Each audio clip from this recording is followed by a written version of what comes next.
I'm basically from Taiwan, and I'm a GovZero's contributor, but I'm also a staff of my team, which is called GovZero Zhozong. So the Zhozong is a team that organizes hackathon and infothon, and we have a civic tech prototype grant. So now I'm give a little brief to how to our organizing, how we can do in the GovZero. So okay, so GovZero is a decentralized community with a lot of people and projects. So it's not a singular organization. There are no spokesperson and no committee and no singular leadership. So we do our own things that we want to do. So our common values are hands-on and open source and care of the others and the public goods.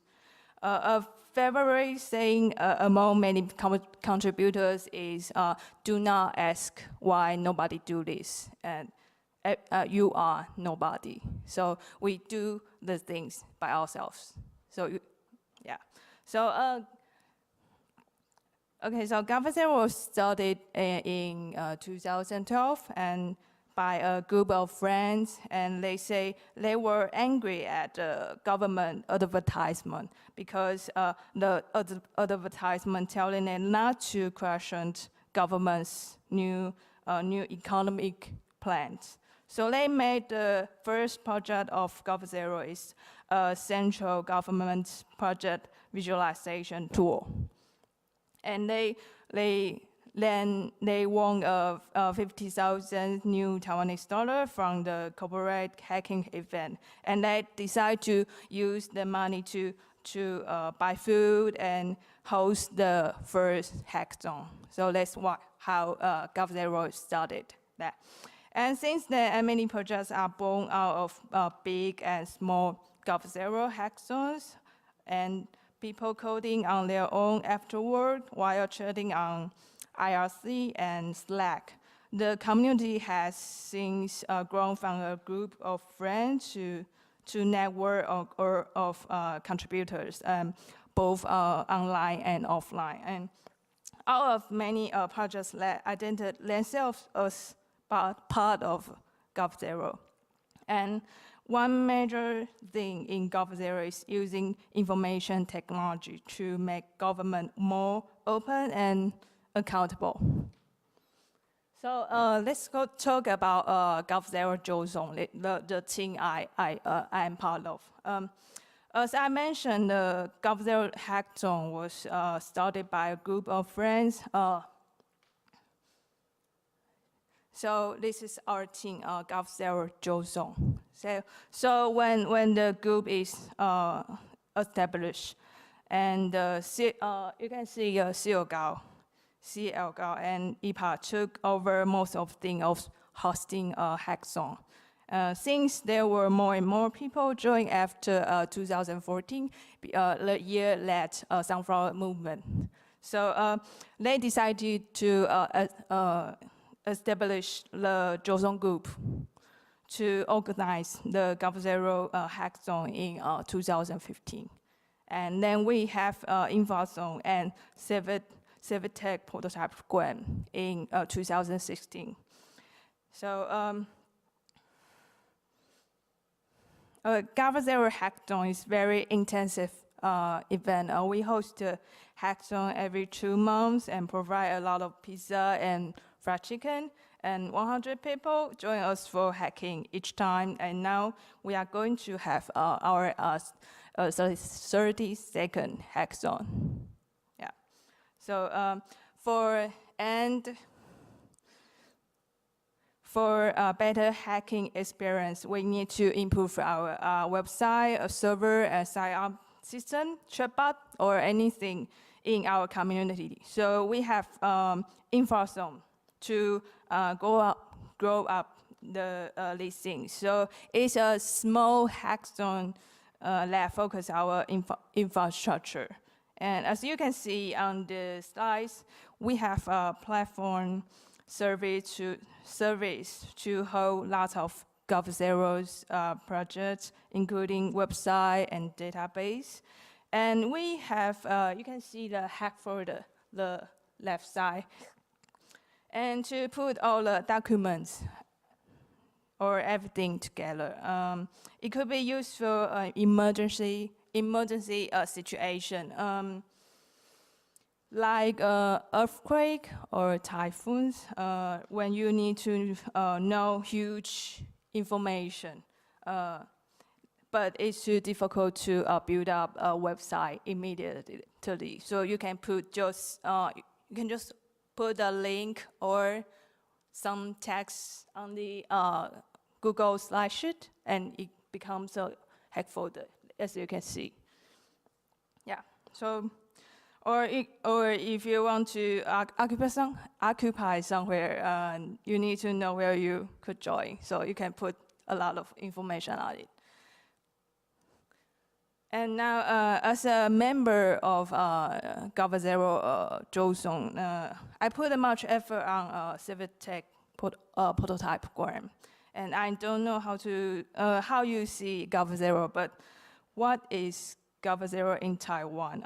In Taiwan, many Taiwanese link us well with politics issues, but including me before I joined the GovZero. And when I joined the GovZero Zhousong, I was realized GovZero want to put as much as possible the issues in this community. So so I don't know about how to coding, but I can maybe just take a photo, and as you can see in the middle photo, and you can see I can just take a photo, and I can take a photo in museum, and thanks to the technology and the Taiwan National Treasure, it's a apps, and it's optical character recognition system, and we can see all of the history or text on these papers. So we just need to take a photo, and so we know, so we can know about Taiwanese history. So that we can know how we look at it, and why we are here, and why we have no country now. So you can see the history to know why we are looking at. Yeah. So I think we need to find our culture or style that's not just politics issues. So I want to say the civic tech is not easy to us, but it must be easy to people, and because civic tech is tech for civilization. Okay, so that's my part. So I'm turn to Chihhao. Right. Hi, I'm Chihhao. Yeah, thanks.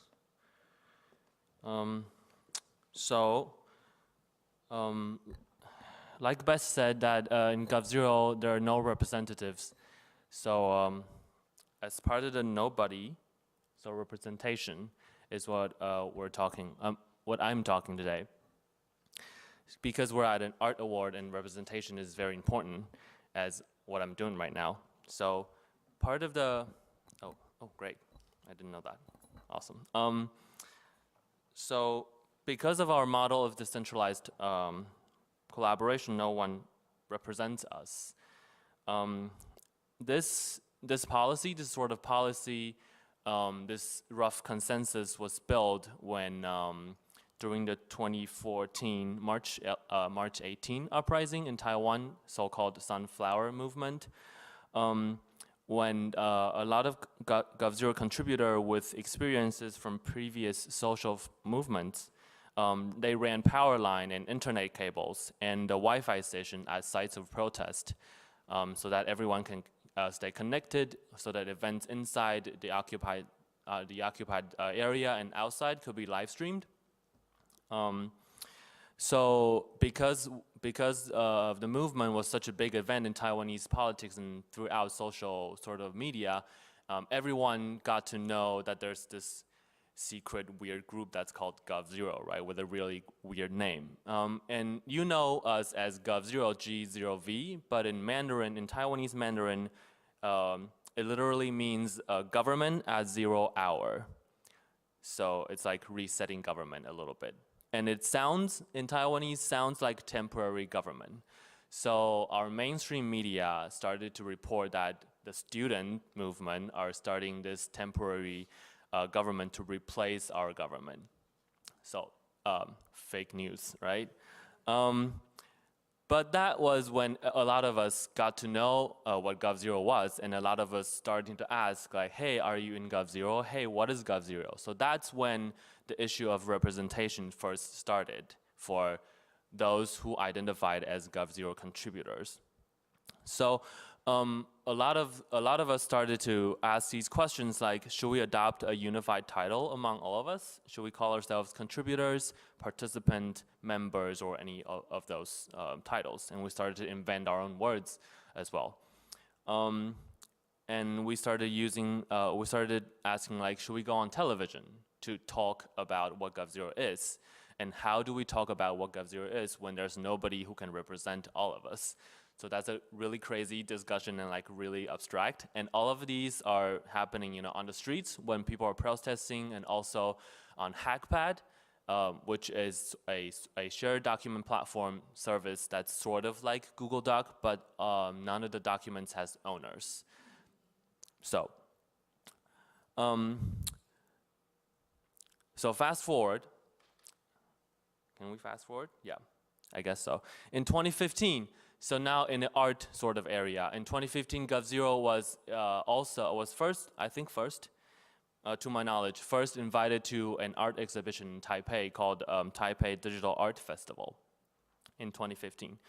The curators and the director of the festival was very excited about they having invited Gov0 into the festival, and they were saying that what Gov0 was doing was very important, and they wanted us to feature what we're doing in an exhibition. So I was a contributor to that project, and I made a plan to make an exhibition space that's sort of maybe half size of this room.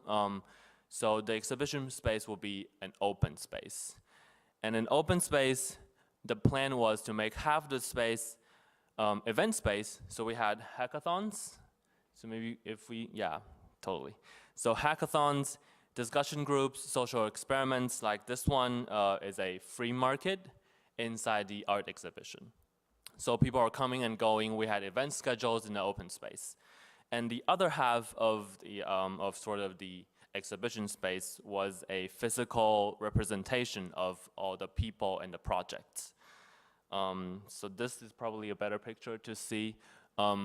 We sort of hung all the projects as like boards in the physical space, and then presented links between the projects and the people with, I believe those are like plastic tubes, tiny ones. So that's our plan. Well, unfortunately, the curators and the directors wasn't having it because of how Gov0 operated. We're a very open, collaborative community. All the plans and all the details are open to change, and everything is planned over shared documents. And the curators and the directors were like, we need a concrete plan that's not going to change after a deadline. We need a timetable of how do you implement those plans. So there was so we were presented with a clear conflict between what our idea of a community is, and what their idea of what art is, or at least what an art exhibition should be. So at the end of the exhibition, if you could read Taiwanese or Mandarin, but if you couldn't, there was two conflicting values. One is open space, and the other one is sort of called a circle, an art circle, and a Taiwanese art circle. And then during the preparation of the exhibition, I was having a conflict with the director, and the director said something out of anger. He said, "Really shouldn't have invited an outsider." And to me, that's a problem, because if your exhibition is championing the communities, how their work are done, how collaborative they are, why can't you accept how they operate? So that's a question for me. So fast forward again to this year, we were invited to come to Ars Electronica, to submit to Ars Electronica. And thank you for the juries. We were awarded an award of distinction, right? So I'm again a contributor of this project, how to present GovZero without claiming that I'm representing everyone. So, really difficult. I have something to show up there. Let's see, great. So, it is difficult for me, personally. Because I feel like our community is so decentralized, and art, or at least the art education that I got, or the art that I saw, is fairly authoritarian. Meaning it's not oppressive, but it means that it has certain authors to art pieces, right? But you feel free to correct me if I'm wrong. So it's very difficult. And to me, community is all about making things, right? And it's very complex, and we often have failures. A lot of our projects are not finished. A lot of our projects doesn't work after a year or two. We all have doubts about how it's gonna work. Is it going to work? Is it going to change our politics for the better? We're not sure. So it's definitely not a utopia in Taiwan. But I think like the spirit is that every one of us is trying our best to do what we can. And that's very different when, that's a very different sort of feeling as an insider of the community. But when you go out and you have to present your community to other people, at art awards, at conferences, at invited speeches, you often have to talk simplistically. You often have to represent yourself in a successful way, in an impactful way. So that's also very difficult for me. And to me, I feel I am a firm believer of self-empowerment. So I feel like a lot of our information is online, and I don't have to represent the community for you. You can definitely check it out, govzero.tw, right? Or you can also join us in Slack and talk to participant or contributors to GovZero. So there's a statement, this statement, GovZero is a civic tech community in Taiwan. But really, like, are there more? I'm really sure that there's more. Do we have time to find out? We don't know. And also, civic tech is such a Western term. Who defined the term that we use? It's also a question. How much time do I have? How much time do you want to get? Lastly, I want to mention the changes since GovZero started. I'll be very quick, I think. So that was the difficult part. This is the easy part. So change. Since 2012, there was regionally there was the 318 movement, aka Sunflower Movement in Taiwan, and then in September there's the Umbrella Revolution in Hong Kong, right? So it seems like East Asia is embracing a new value of openness and transparency. So our politicians are gladly, jumping on a board. And since then, in 2014, we, the Taipei citizens, I live in Taipei, the capital city of Taiwan. We elected a nonpartisan candidate, Dr. Wen-je, right here, to be the mayor of our capital city, which is unprecedented. Usually, partisan candidates get elected in Taiwan. We have two major parties, one blue, one green. The blue one is sort of the nationalist party, in a way. They're called the Chinese Nationalist Party. And the green one is called Democratic Progressive Party, which used to be the opposition, right now is the ruling party. In 2016, we also elected a brand new Congress. This time, the opposition takes the majority. And you will see this photo is the inauguration of the president of Legislative Yuan, which is our Congress, our National Congress. And part of the declaration of the new president is that this Congress is going to be the Congress of the people. And then in the same time, we also elected a new president, female, unprecedented in our national history, if we have a nation, Dr. Tsai Ing-wen. And then one of the earliest GovZero contributor, Audrey Tang, as we call her, AU, she was appointed to be the digital minister of Taiwan. So all of these changes inside government.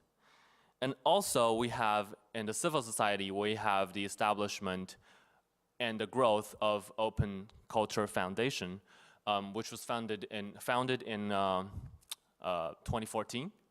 And then GovZero Zhou Song on the top is one of the projects that's supported by the foundation, which Bess is a part of. And then the foundation also has a big program called International Exchange, and then it also supports the GovZero Summit, and then also different open source communities in Taiwan. So the foundation is clearly a hub of a lot of the support work, or yeah. So those are the changes that I wanted to share with you right now.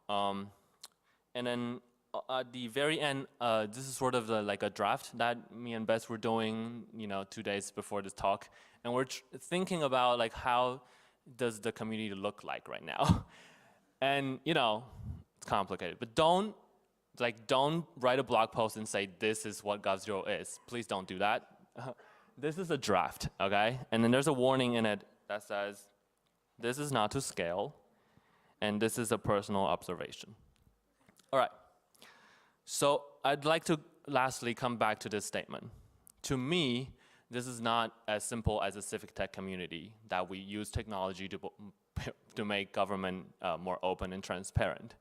To me, this is a part of a civic practice that every one of us in Taiwan is practicing how to be a citizen. That's right. And to me, this is a part of a nation-building movement, that we're finding our culture, we're finding our identity, we're building our new nation. And lastly, I know I've said lastly a lot of times, but this is where Taiwan is, okay? This is tiny, and our neighbor is China, which is a bully. And right, so if you want to know more about GovZero, ask questions, like any questions that are non-dumb questions. And then if you want to chat with more than me and Bess, go to join.govzero.today, and then you invite yourself. And then there's a channel called Zero Art that we're in, and then these are our handles. Thank you very much.